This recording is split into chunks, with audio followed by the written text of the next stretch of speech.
새해가 되고 거의 한 달 내내 아팠습니다. 회사도 못 갈 정도로 아팠거든요. 그러면 회사 안 가는 동안 뭐 했을까요? 책 읽었죠. 아파서 건강법 책 읽었습니다. 그것도 한의사가 쓴 건강법. 바로 오늘 소개해드릴 책인데요. 건강하게 천천히 늙고 오래 사는 법. 50부터는 알아서 척척 건강해지는 착한 놈은 없다. 2023년 출간되었고요. 출판사는 스마트 비즈니스. 저자는 황윤신. 페이지 수는 296페이지입니다. 물론 이 책이 저를 치료해 준 건 아니에요. 그렇지만 진작에 알았더라면 안 아팠을 수도 있겠다 이런 생각은 들더라고요. 이 책에 담긴 이야기는 모두 다 내 몸에 관한 이야기입니다. 통증은 왜 생길까? 피곤함을 느끼는 이유는 뭐지? 똥은 왜 나오나? 당뇨는 왜 생길까? 균형 잡힌 식사란? 혈압?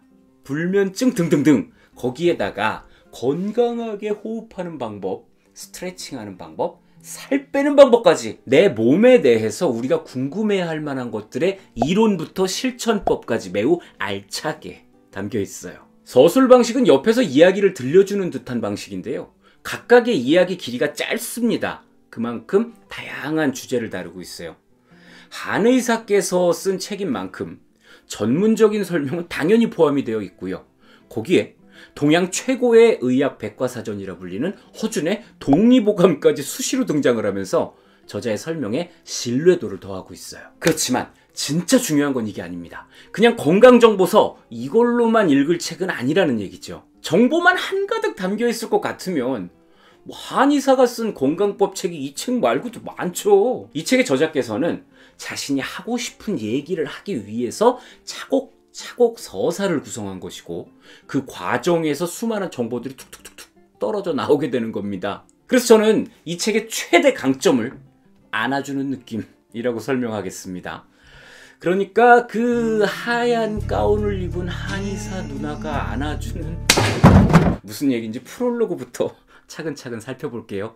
우리에게 무슨 일이 일어났느냐보다 중요한 게 그것을 어떻게 받아들이고 처리하느냐입니다. 통증도 마찬가지입니다. 통증에 반응하고 대처하는 태도는 우리 스스로가 결정할 수 있습니다. 솔직히 저는 여기까지만 읽고는 무슨 얘기를 하고 싶은 건지 잘 모르겠더라고요. 이게 틀린 말이라는 게 아니라 한의사가 쓴 건강책의 프롤로그에 이런 얘기까지 나올 필요가 있나? 이런 생각? 그러면서 다음 페이지를 싹 넘겼는데 이제 감이 잡히더라고요. 이 통증들 속에서 나의 어떤 것을 알아줘야 하는지, 앞으로 어떻게 해야 벗어날 수 있는지를 찾아볼 겁니다. 그리고 나를 다독이면서 잘 사는 방법까지도 함께 탐구해 볼 거예요. 눈치채셨나요? 맞습니다. 멘탈입니다. 육체를 지배하는 건 정신! 이런 말이 있죠. 이 책 또한 비슷한 맥락으로 육체에 대한 지식을 우선 쫙 펼쳐놓고 그 위에다가 정신에 대한 이야기를 얹어놓은 겁니다. 앞서서 설명했던 방식으로 말을 하자면 멘탈 이야기를 하기 위한 서사를 구성하는 과정에서 육체에 대한 지식이 툭툭 쏟아졌다 이건데요. 목차를 살펴볼게요. 총 4개의 파트로 나뉘어져 있고 각각의 파트는 8개에서 10개의 꼭지로 나뉘어져 있습니다. 첫 번째 파트, 몸이 나에게 말을 걸다. 여기에서는 몸이 나에게 보내는 다양한 신호에 관한 이야기를 다룹니다. 육체에 대한 이야기죠. 두 번째 파트는 나 잘 먹이고 잘 싸는 법. 제목 그대로 음식, 영양소, 체질 등에 대한 이야기예요. 세 번째 파트, 잠, 나의 온, 오프 스위치. 수면에 관한 이야기입니다. 마음이 편해야 잠도 잘 자겠죠. 이렇게 슬슬 멘탈로 넘어가는 과정입니다.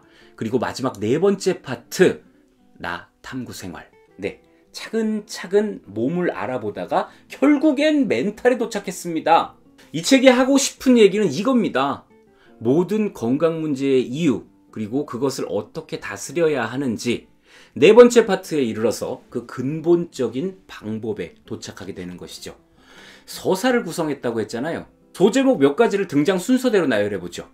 가장 쉬운 근육운동, 나를 살리는 건강호흡, 나는 목마르다, 당뇨, 소리 없는 아우성, 고혈압, N 이상 지질혈증, 내 감정 사용 설명서, 모든 병에는 스토리가 있다, 어떤 방식인지 아시겠죠? 내 몸에 대한 설명을 퀀터테이티브로 시작해서 퀄러테이티브로 마무리한다. 이걸 도서 장르로 비유를 하자면 건강과 관련한 지식 정보가 가득한 이성적인 교양서로 시작해 위로, 공감, 휴식 등을 전하는 감성적인 에세이로 마무리한다는 겁니다. 우리는 결국 이 책을 통해서 지식 정보와 공감, 위로, 요걸 동시에 얻을 수 있는 겁니다. 몸에 관한 지식은 간단합니다. 아프고 피곤하고 병 걸리고 이런 수많은 몸의 신호들, 결국 잘 먹고 잘 자고 잘 살아, 그러면 다 해결된대요. 간단하죠? 너무 간단한가요? 그런데 우리는 왜 이런 걸 몰랐을까요? 보통은 내가 모르는 무언가가 있을 것이다 라는 막연한 기대를 가지는 것들일수록 알고 보면 간단한 경우가 많이 있습니다. 42만 3,982 곱하기 44,743 곱하기 114 곱하기 0은 0이잖아요. 그죠? 이렇듯이 복잡하게 생겼음에도 누구나 답을 알고 있는 경우도 많거든요. 그럼에도 우리가 그것들을 두려워하는 이유는 뭘까요? 건강은 그저 잘 먹고 잘 자고 잘 싸면 된다는 걸 다들 알면서도 건강을 염려하고 그 염려를 해결하지 못하고 결국 내 몸이 불편해지기까지 하는 이유. 어려우니까 그렇죠. 그렇잖아요. 알지만 어렵다는 겁니다. 답은 정해져 있지만 그것을 어떻게 컨트롤할 것인지, 이건 우리의 정신, 마음이 해야 할 일이기 때문이에요. 저자가 하고 싶은 얘기는 이것 같습니다. 그 얘기를 한의사라는 전문직의 시각에서 어떻게 디테일하게 설명하고 독자를 설득하기 위해 어떤 정보를 제공했는지, 그거는 여러분께서 직접 읽어보시면 됩니다. 하고 싶은 얘기는 알려드렸잖아요. 책 제목이 50부터는 알아서 척척 건강해지는 착한 몸은 없다 예요. 저는 아직 40대입니다. 처음에 이 책을 집어들고 떠올린 생각은 내가 읽을 때가 맞나? 이거였는데요. 전체 내용을 다 읽어보니까 왜 50이라는 나이를 제목에 등장시켰는지를 알 수 있었습니다. 해가 바뀔수록 변해가는 내 몸에 대한 변화의 필요, 그것을 피부에 닿도록 점점 크게 느낄 나이대인 50. 좋아요. 여기에 더해서 저는 전 연령대가 읽어도 괜찮다는 의견을 덧붙이겠습니다. 몸에 관한 정보서로 읽기에도 좋고 마음관리에 대한 의학적 접근이라는 색다른 멘탈 코칭을 받으실 수도 있어요. 개인적으로는요, 독자층의 선을 긋는 듯한 기분이 들어서 조금 아쉬움이 남는 제목이기도 했거든요. 그러니까 무슨 얘기냐, 아무나 다 읽으셔도 된다, 그런 얘기예요. 여기까지가 오늘의 책 50부터는 알아서 척척 건강해지는 착한 몸은 없다 리뷰였습니다. 다이어트에 관한 정보도 많고 체질별로 이로운 음식과 이롭지 않은 음식을 표로 정리해 놓기도 했어요. 읽어보시면 따라해보고 싶은 게 많을 겁니다. 일단 해보세요. 꾸준히 유지하시라고는 안 합니다. 하루 이틀만이라도 부지런히 몸 좀 움직이고 에너지 소비도 해보는 겁니다. 적어도 내가 실천했던 것들은요, 내 기억에 남거든요. 그런 게 바로 작은 건강 실천의 시작입니다. 저는 또 다른 영상으로 여러분 만나러 오겠습니다. 지금까지 책 좋아하는 아저씨 사오리 아빠였습니다. 감사합니다.